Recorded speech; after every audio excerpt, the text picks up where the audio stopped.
At first glance, the reMarkable Paper Pro Move seems like the ideal travel-friendly note-taking tablet. A good compact build, useful color e-ink, and solid features, now even with handwriting search. But the closer I looked, the more it became clear that the portability comes at a cost. It's way more expensive than it should be, and it's sometimes more awkward to hold than I thought it would be, despite clearly trying to be more handheld. And the narrow screen makes writing in portrait mode feel cramped. But it still has that reMarkable charm with solid software and decent battery life.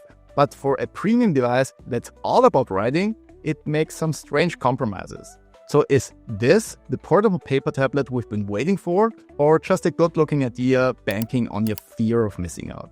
Let's start with the hardware, because that was actually a surprise, both in a good and not so good way. First, the positives. The industrial design of the Paper Pro Move is excellent. reMarkable really nailed the aesthetics and managed to shrink down the larger Paper Pro while keeping its overall charm. It's slightly thicker than the full-size Paper Pro, but still slim and light at just 230 grams, right in the ballpark of a Kindle Paperwhite, for example. The aluminum frame looks and feels high quality, with that same layered structure meant to evoke the edges of a notepad. The stylus attaches magnetically to the side in the same satisfying and secure way as its bigger sibling, and yes, it charges while it's attached, since this is an active stylus using USI technology. So battery life of the pen is not an issue in everyday use. Detaching the pen also wakes the Move, so it's ready to take notes quickly when on the go. But here's where things took a turn. The first thing I noticed when taking the Paper Pro Move out of the box is that it feels cheaper than the larger version. The back is made of textured plastic instead of aluminum, and while it's well fitted and nice to the touch, it also feels a bit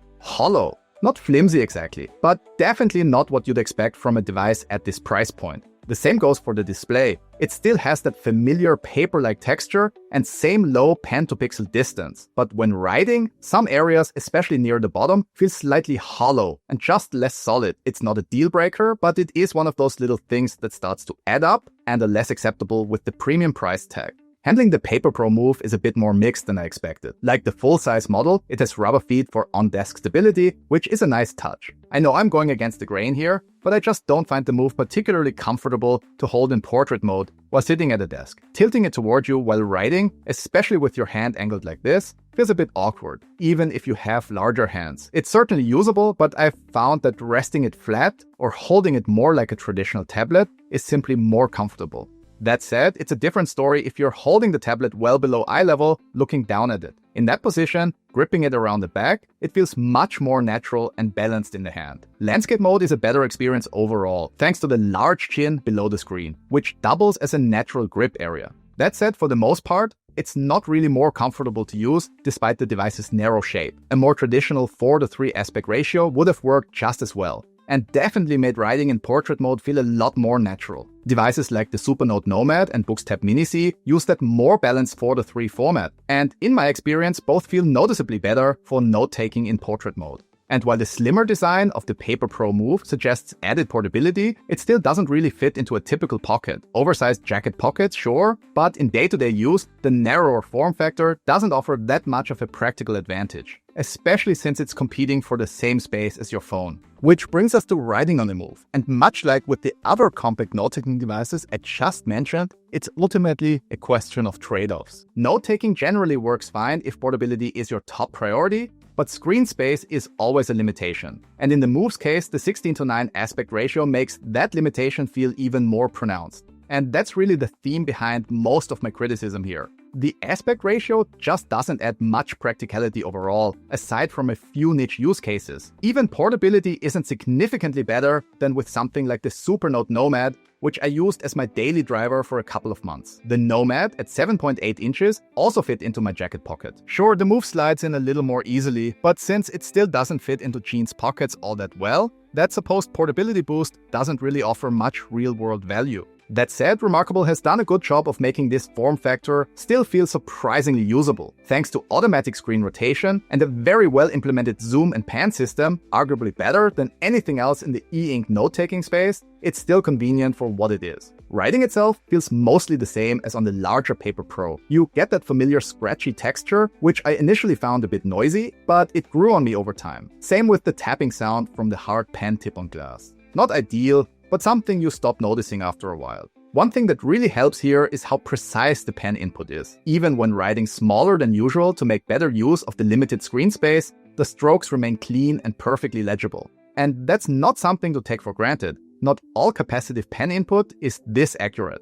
Other small devices like the Books Go 7, for example, have noticeably more imprecision when writing small, which makes the move's performance stand out. With reMarkable doubling down on the capacitive pen input, it doesn't look like we'll see EMR support on future devices. For most people, that's not a big deal. The reMarkable pens are generally very pleasant to use, but it does limit your options, and it still leads to those wobbly diagonal lines we also saw on the larger sibling. On my Move, they even seem slightly worse than on the Paper Pro replacement I got a few months ago. I'll cover that in a separate video, so make sure to subscribe if you don't want to miss it. Now, for everyday note-taking, those wobbly lines aren't a deal breaker. They're not that noticeable. But if you like to sketch, it could be an issue. Latency, on the other hand, is excellent, just like on the Paper Pro.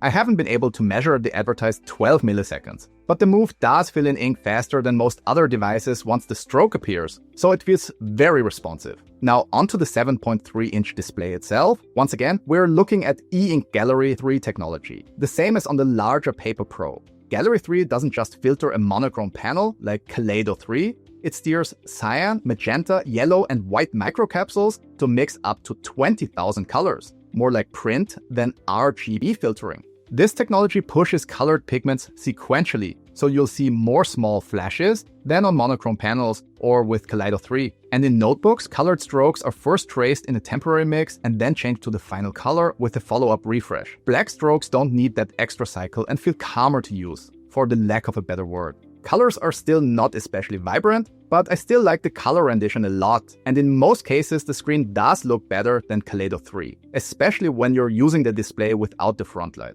With a pixel density of 264 ppi, it's higher than the one on the Paper Pro, and with colored content in PDFs, it's actually a noticeable difference. Comics look pretty good as a result, and if it weren't for the lacking PDF functionality, the Paper Pro Move could have been a great portable comic book reader. But of course, compared to LCD, colors remain muted. But in daily use by itself, it's less of an issue, because you simply stop comparing after the first hours. Coil Whine when refreshing the screen is about the same faint high-pitched buzz I picked up on the 11.8-inch Paper Pro, maybe just a bit quieter on my Move. You'll really only hear it if the room is silent and the tablet is close to your ear while a refresh happens. But here's where the Move actually improves over the Paper Pro. The screen is noticeably less yellow and has a more neutral tone. Measured brightness L-star is just 1 point higher, 63 versus 62. But together with the more balanced color temperature, it feels like a bigger improvement than the numbers suggest. It's simply nicer to look at. That said, there is a trade-off. Color vividness is a bit lower. In my tests with a spectrophotometer, the Move showed about 7% less saturation overall, mainly because magenta and red are weaker, while most other colors are about the same or even slightly better. For me, that's a worthwhile trade-off, since the overall viewing experience is definitely more pleasant. Another difference, blacks actually have more of that bluish tint that some people already disliked on the larger Paper Pro. Personally, it never bothered me, but the change is measurable. The Move shifts about 7 degrees closer to pure blue on the hue scale, and the overall color difference clocks in at delta E approximately 0.94. which is just below the usual threshold of perceptibility. But under ideal conditions, you might still notice it. And of course, as always with e-ink, there's panel variance, so depending on your unit, the difference could be smaller or more pronounced. Just like the full-size Paper Pro, the Move comes with a built-in Frontlight that takes advantage of the higher brightness mode reMarkable introduced a couple of months ago. With a maximum of around 9 nits, it's still much dimmer than other devices on the market. But it does improve usability a lot, and it actually makes colors look better too.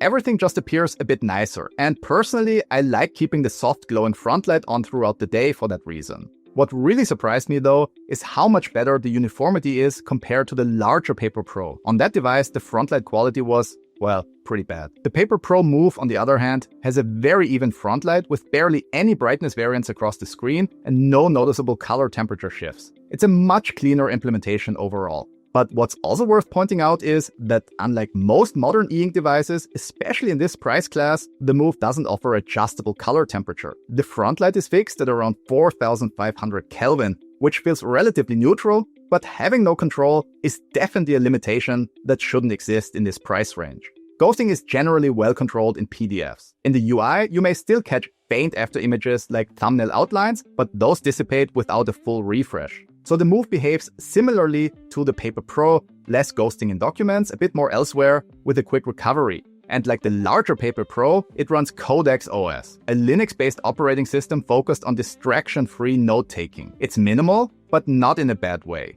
reMarkable takes an almost Apple-like approach here, keeping the UI streamlined and intuitive, while still offering essential features like folders, tags, favorites, and templates. For many, this simplicity is part of the charm, and it's also the reason why I actually like to recommend the full-sized Paper Pro as an easy choice for everyday note-taking for many people who ask my advice in real life and just want to jump right into digital note-taking. But of course, compared to the likes of Supernote or Books, there are some important features missing, most prominently the interlinking and table of content options. But at least reMarkable recently introduced handwriting search, a feature people have been asking for forever.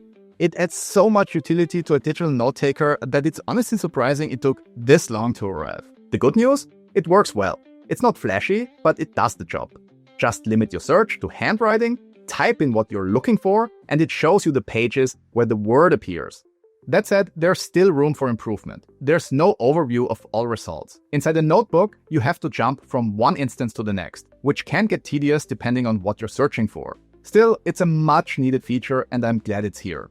But there's a catch, and it's a pretty big one. Handwriting search is paywall. You only get access to it if you subscribe to reMarkable's Connect plan, which leaves me with mixed feelings. On one hand, the Connect subscription is reasonably priced, $3 or euros a month or $30 per year. For that, you get extras like more templates, sent to Slack, unlimited cloud storage, mobile app support, and extended warranty. Honestly, it's not a bad deal. But on the other hand, I really don't think core functionality like handwriting search should be locked behind a paywall, especially on a device that's already this expensive. It just leaves a bit of a bad taste. Yes, the subscription price is low, and I'd rather see the company support and improve existing hardware over time than push out new models every year. But still, this is one of those features that really should have been included by default. The search works offline, but only for content that's already indexed. As far as I can tell, indexation is not happening on the tablet, so you have to sync your notes to use this feature. Beyond search, the software mirrors the larger model. You get the incredibly well-tuned pen types, ballpoint, fineliner, highlighter, pencil, mechanical pencil, calligraphy, marker, shader, paintbrush, with pressure and tilt where it makes sense. Layers help separate your content, and pages can scroll in both directions, and you can freely zoom for layout or micro annotations. There are also different templates available, and you can add tags to better sort your notes and pages. Handwriting to text conversion works relatively reliably, but needs to be triggered manually. Typed text is still awkward. You can't just drag a text box anywhere, and alignment with templates remains inconsistent. On the system side, full disk encryption is on by default, which I appreciate for a Notes device. So your password-protected data is safe when the device is lost or stolen. I still wish there were a fingerprint reader for convenience, especially at this price point. Sync is working automatically and is straightforward, with synced notes staying in the cloud for a limited window on the free tier. Connect unlocks unlimited cloud storage. If you mostly work within one device, the free tier is fine. If you're cross-device, Connect makes more sense, separate from the debate about paywalling handwriting search. Another disadvantage of the narrow aspect ratio shows up when you open your Move notes on a full-size reMarkable device like the Paper Pro. They appear as a narrow column of text in the middle of the page, which looks a bit awkward and wastes screen space, but on the other hand, you can annotate your Move notes in those huge margins quite easily. If you're hoping to use the reMarkable Paper Pro Move as a reader, which absolutely makes sense in the size segment, it can do EPUBs and PDFs. But it's not meant to be an e-reader replacement, which would have made the value proposition so much better, because having a compact note taker and proper e-reader would have been awesome.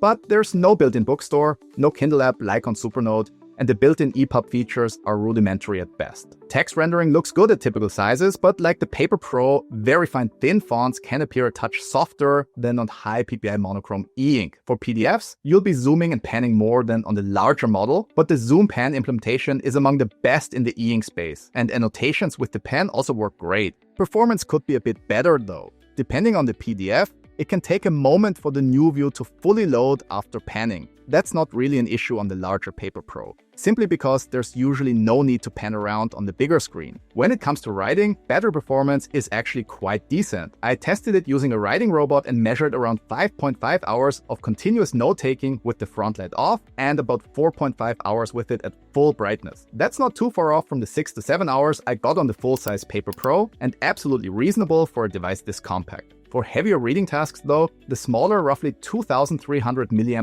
battery does show its limitations compared to the over 5000 mAh battery in the larger model. In a colored PDF test, turning pages every 15 seconds with the Frontlight off, the move lasted only around 5 hours, which is less than half of what the Paper Pro managed under the same conditions. In a similar test with text-only PDFs, the move ran for about 7 hours compared to 14 hours on the bigger device. Both values are not just short compared to the larger sibling, but also compared to the rest of the e-ink market. So overall, while the move isn't a battery king for reading, note-taking endurance is fine, and with fast charging, you can get back to 90% in under 45 minutes, which helps if you need a quick top-up during the day. So let's talk about the elephant in the room: price. No point beating around the bush here. I think the Paper Pro Move is simply too expensive for what it offers. Starting at $449 or 479 euros, with the regular pen and no folio, the pricing feels pretty outrageous, to be honest. Not because it's a bad tablet, it's truly not,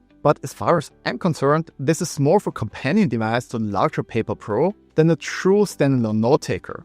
The narrow 16:9 aspect ratio makes it really hard to use as your main device in a meaningful way, in my opinion. By comparison, the Supernote Nomad also has compromises due to its smaller screen, but it's still more practical as a primary note-taking tablet, even if its pricing is also on the high side. Where things really get out of hand is with the accessories. Add the marker plus with the razor for $50 and the leather folio for $150, and suddenly you're at $599 or 629 euros. And even though I bought the Move to review it, I just couldn't bring myself to spending that much money on it. That should tell you something about the value proposition here. If even I, as a reviewer, won't pay that price. Why? Because you can get so much more utility from many other devices with the same price or even less. Now, if you're specifically looking for an e-ink tablet in this exact form factor, then the premium might not matter as much, especially since there isn't anything else quite like it on the market. And sure, I wouldn't be surprised if other companies eventually try to copy the Paper Pro Move, but honestly, I doubt this form factor will catch on. Smaller e-ink note-taking tablets just haven't performed as well as their larger siblings. Take the BooksTab Mini C, for example, an incredibly useful little device that was cheaper than the Move and yet still hasn't seen a successor. And let's not forget, the Move also competes with similarly sized smartphones that support stylus input like the Samsung Galaxy Ultra or even the TCL Next Paper 60 Ultra with EMR pen support that is practically the same price. Sure, they aren't e-ink, but for just writing something down quickly on the go, do you really need an e-ink screen? So in the end, I have a hard time recommending the Paper Pro Move. It's not a bad product, it does what it does very well. But the trade-offs required to make this form factor work in everyday use combined with the high price make it a tough sell. If it came closer to around $350, I think the compromises would have been much easier to accept, and it could appeal to a broader range of people. As it stands though, the Paper Pro Move feels like a mostly well-built, well-designed compact e-ink tablet for a very specific niche, and it's priced too high for what you actually get. That said, if you're specifically looking for a lightweight, distraction-free e-ink note-taker that fits into your coat pocket, and you really need something you can write on while holding in your hand without setting it down, it might still be worth considering, especially if you're already invested in the reMarkable ecosystem and are okay with the premium price. Personally, I would have loved to see a reMarkable 3 instead. Something with a black and white 300 ppi screen in the same thin build as a reMarkable 2. That would have been truly exciting. Hopefully that's still on the horizon. So while I admire what reMarkable tried to do here with the Paper Pro Move, it feels more like a beautiful misstep than a must-have device. But maybe you see it differently. What's your take on this unusual form factor? Let me know in the comments below. If you found this review helpful, give it a like and subscribe for more. Thanks for your time watching, and I'll see you in the next one.